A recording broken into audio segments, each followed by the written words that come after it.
Okay, finally got some chop. I've got a lipless crankbait, LV 150. It's kind of a small bait fish profile.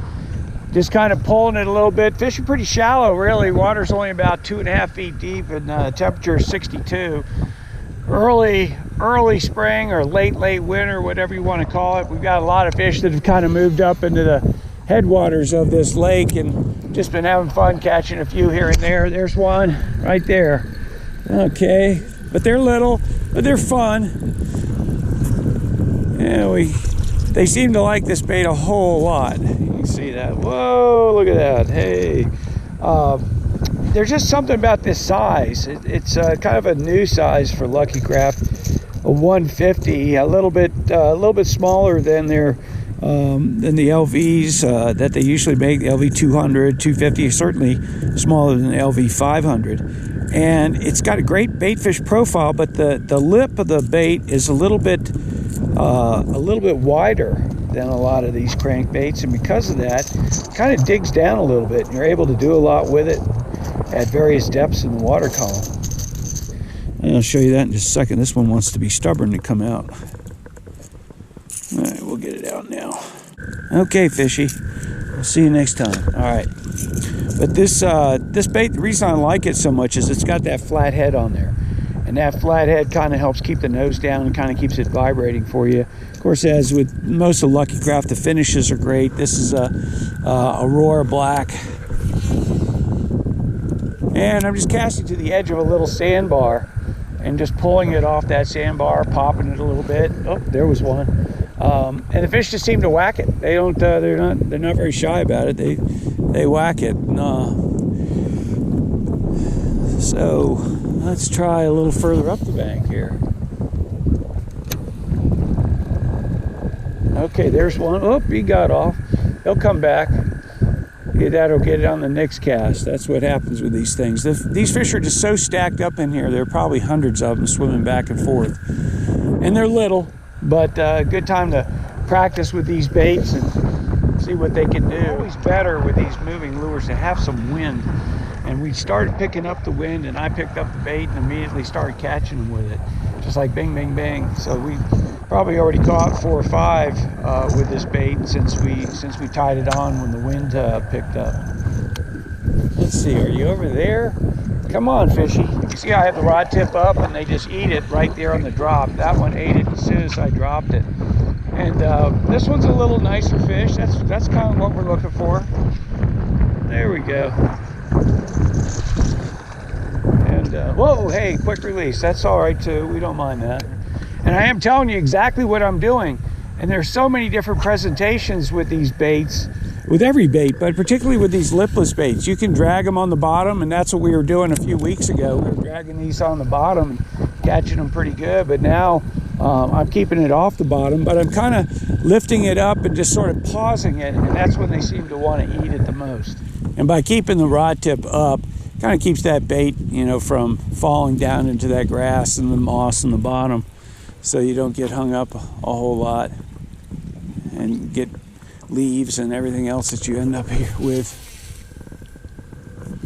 I also like throwing this on fluorocarbon because, as you can see, I'm making some pretty long casts, and those casts end up if you hook a fish at the end of one of those long casts, a lot of times it's hard to set the hook. I'm also using a medium action rod with a moderately fast tip, whatever that means. What it is basically a crankbait rod that's a little bit stiffer, so I can set the hook on it a little bit easier and keep these fish pinned once you hook them.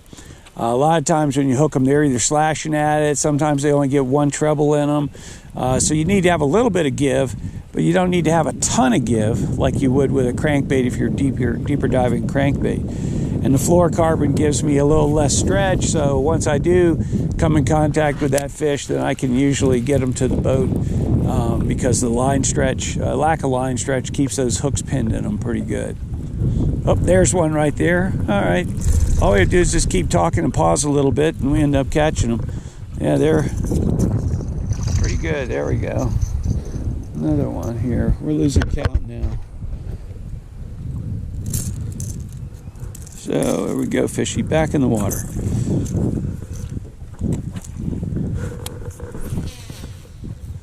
But it's not about, necessarily catching all the fish. It's just kind of learning, a little bit. Now, again, I know that I'm not going to catch a giant in this hole, but I wanted to try out this bait and see how it worked and kind of get used to it, learn its little nuances and how to fish it. But this is a great bait for shallow water. I mean, I'm fishing water that's probably about 4 feet deep where the boat is, and I'm casting the water that's only maybe 2 feet, but it's got a little ditch right in front of it, and that's where these fish are holding up in there. All right. Oh, there's another one. Okay. They're everywhere. Oh, this is a little better fish. This is it. Not bad. Not bad. This is the biggest one that we've had in through this little stretch. Yeah. Not a giant, but we're able to catch them like that all day long. That'd be a lot of fun, wouldn't it? Okay. Got to be careful taking these hooks out. You don't want to hook yourself.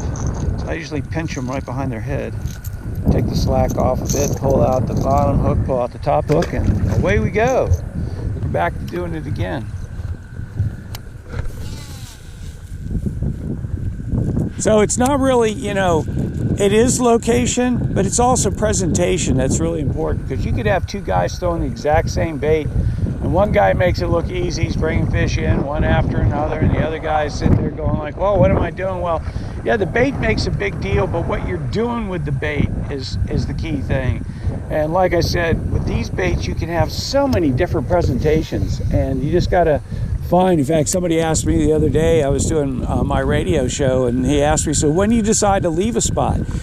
Do you try different baits before you go? And I said, well, before I try different baits, I always try a different presentation with the bait that I've been using, because that's really what it's all about, is figuring out what the mood of the fish is and what it's going to take to trigger them.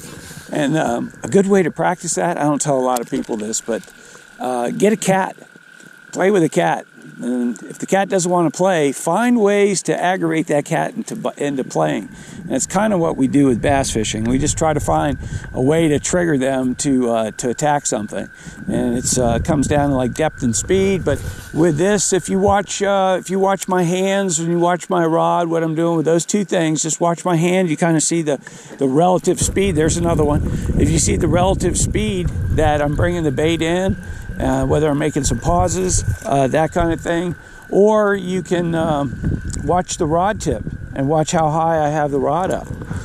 And but these are a fun bait to throw. If you haven't thrown them before, it's called a Lucky Craft LV150, and they come in a lot of colors. Pick one that you like.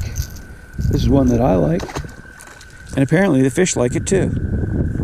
One of the best things about the LV150 is that it casts so well into the wind, and with the wind, it just casts a mile. And when you're fishing clear water, you need to make long casts because the fish can see you, can see the boat, and you also need to be able to cast into the wind because these things are so much more effective when you're casting into the wind. And they're so well balanced, and they cast so easily for baits of their similar size. This is a much easier bait to handle.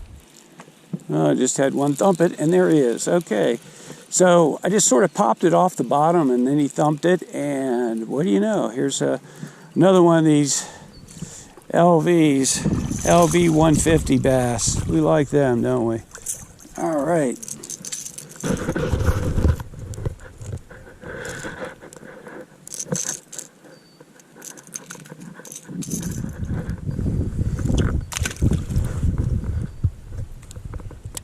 Sometimes you can feel them right before you get a bite. What'll happen is you'll feel like a little bit of a different pace of that bait. The vibrations kind of slow down a little bit when the fish is chasing it.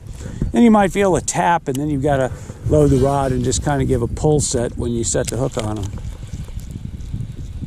Got some fresh water coming in back here through this little creek. So we've got a little water movement. Got the wind blowing.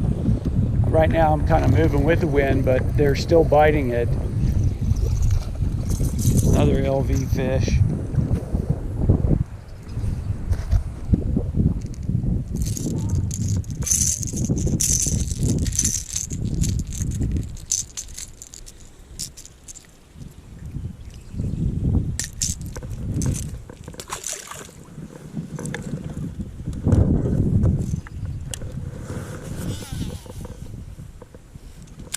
Again, I'm keeping the rod tip up a little bit and kind of just sort of snapping the bait to make it change, kind of deflect a little bit, and then I just kind of pause it, let it drop ever so slightly, and that's when they're hitting it. I haven't had too much success today with a horizontal presentation, even though this isn't really truly vertical. It's not horizontal, and that I think is really the key for these fish. Look like we have a bald eagle coming up overhead right now.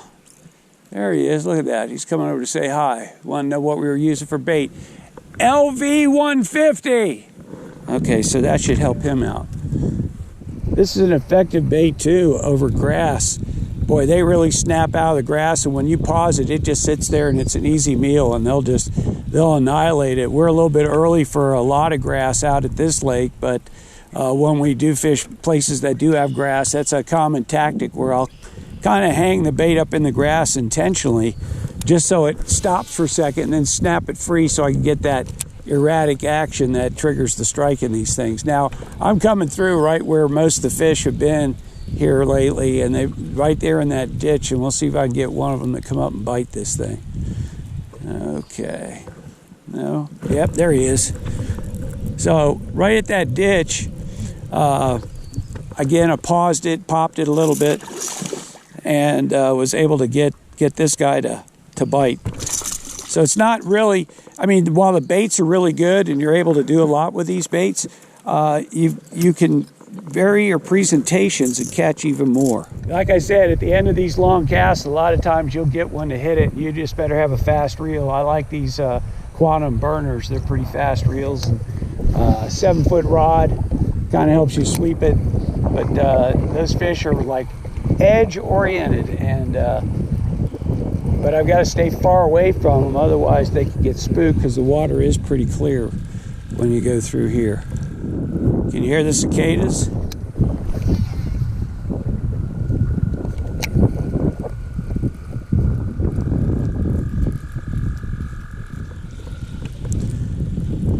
The reason I like that faster reel is because when you pop it like that, you need to take the slack out of it like I did there.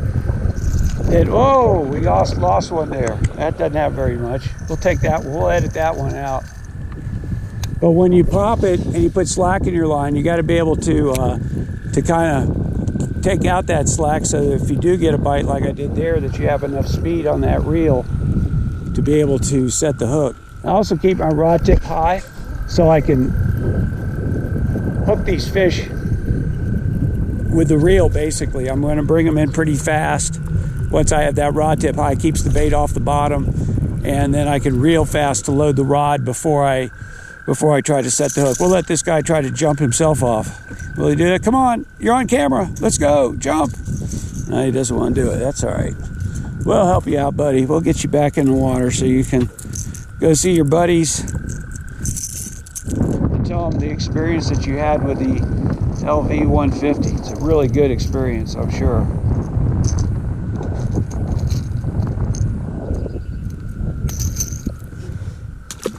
So rod tip high, kind of pop it a little bit, reel back down, pop it high, reel back down. If you get a bite, then when you reel back down, your rod can load a lot quicker and you can set the hook. But this is a great search bait too. I use it a lot just to find grass. I cast it out and find grass, but I also use it to find out where fish are. And also kind of lets me know the mood of the fish. If they're eating this bait when I'm retrieving it really, really fast, that means I can fish faster. But if I have to pop it and really tease them into biting, then I need to slow down with with any kind of follow-up bait that I'm using, any kind of soft plastic, anything like that. Even though I'll develop a pattern out here and kind of figure out what it takes to catch them, a lot of times what I'll do is I'll vary that on the end of a retrieve to see if there's any that have been following it. Then I'll go ahead and speed up the retrieve or make the bait go a little bit deeper, and see if I can get one to follow it. And I've picked up a few doing that today, but most of them have been at the end of a long cast where I've been able to lift the bait and let it drop a little bit. The other thing too about throwing any kind of moving bait is once you leave your strike zone and you're pretty sure where that strike zone is, don't waste a lot of time trying to catch fish that are out of that strike zone. Burn that bait in and get it back to where you're catching fish. You'll get a lot more cast in, a lot more productive cast in. Wind is your friend, because what it does is it kind of breaks up the water surface a little bit, so bait fish are a little bit more active. They swim around and the bass are more active. Wind is good. It's a little harder physically for us as anglers to fish in the wind, but it definitely helps when you're trying to catch them, because the fish are a little bit more aggressive. They're chasing bait. They're not locked into a log or someplace where you have to throw a jig at them, and you can really cover water with this and get your exercise at the same time. Because you're standing on that trolling motor in this wind, it could be a little bit of a workout.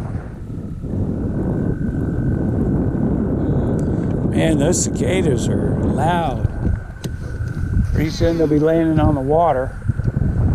I think what that is their mating call. They go underground for 17 years, so this is a better fish here. Yeah, we like this guy. We don't want him to get off. We'll get him back over here to the boat and fight him here at the boat. Come on. There you go. Nice one. Beautiful place. Beautiful place. West Virginia has a lot of great fishing. They have a lot of 60 to 100 acre lakes, lots of good access for boat ramps,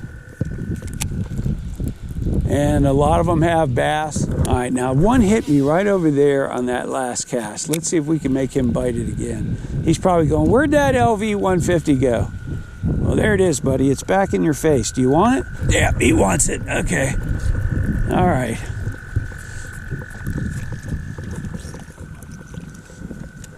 Okay.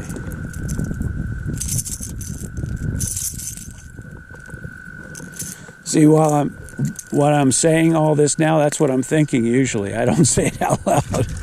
So, bang. There. Oh, now you like those hits, but you don't like them when they don't get stuck. But that's a good hit. Tells you they're still here and they're still being fooled by the LV 150. Nice thing about changing directions is when we head this way, I'll throw right-handed. When we head the other way, I'll throw left-handed. So I never get tired. Everything gets a break.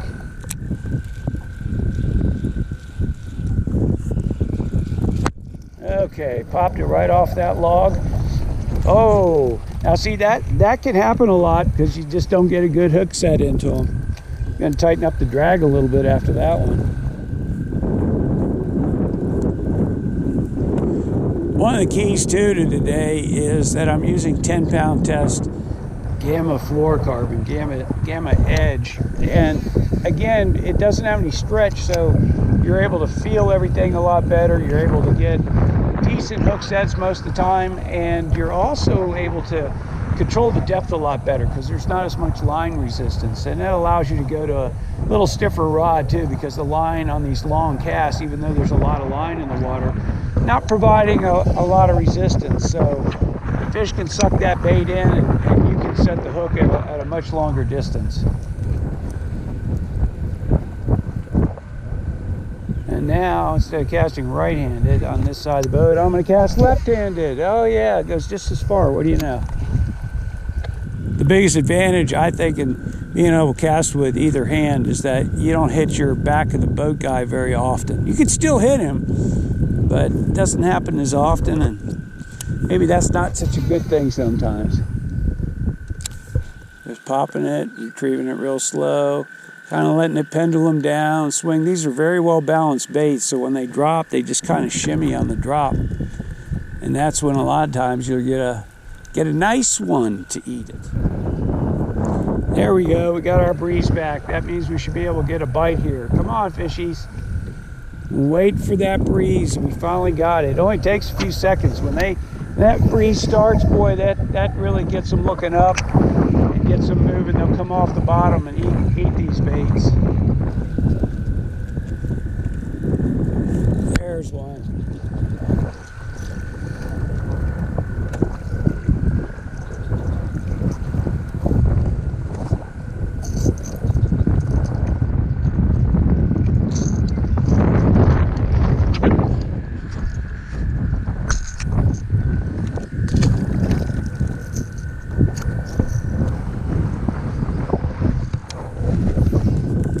Lots of vibration, lots of noise. I can't say enough about the finishes on these baits. They are just really, they are works of art, and definitely show the fish something that looks like it could be real.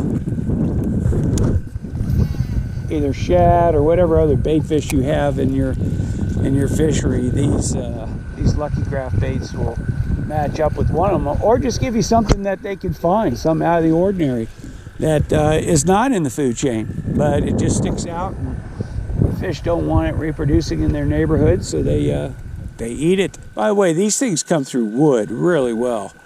They ricochet off wood as good as any crankbait that has a lip. There we go. We got him. We got him. Come on, fishy. Come on. Come up and say hi.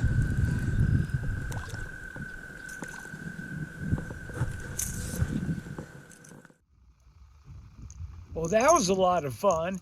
Catch a fish on a lipless crankbait works all year round. It really shines in the spring because you have that tight wiggle of that lipless crankbait, and the rattles supposedly sounding like shad, but that slow movement with a lot of vibration is a key in the springtime. It also works in the early fall when you have the water temperatures drop. So when you get about 60 to 65 degrees, this is a perfect time to throw this bait. Get a medium action graphite rod, something that you could snap the bait out of the grass.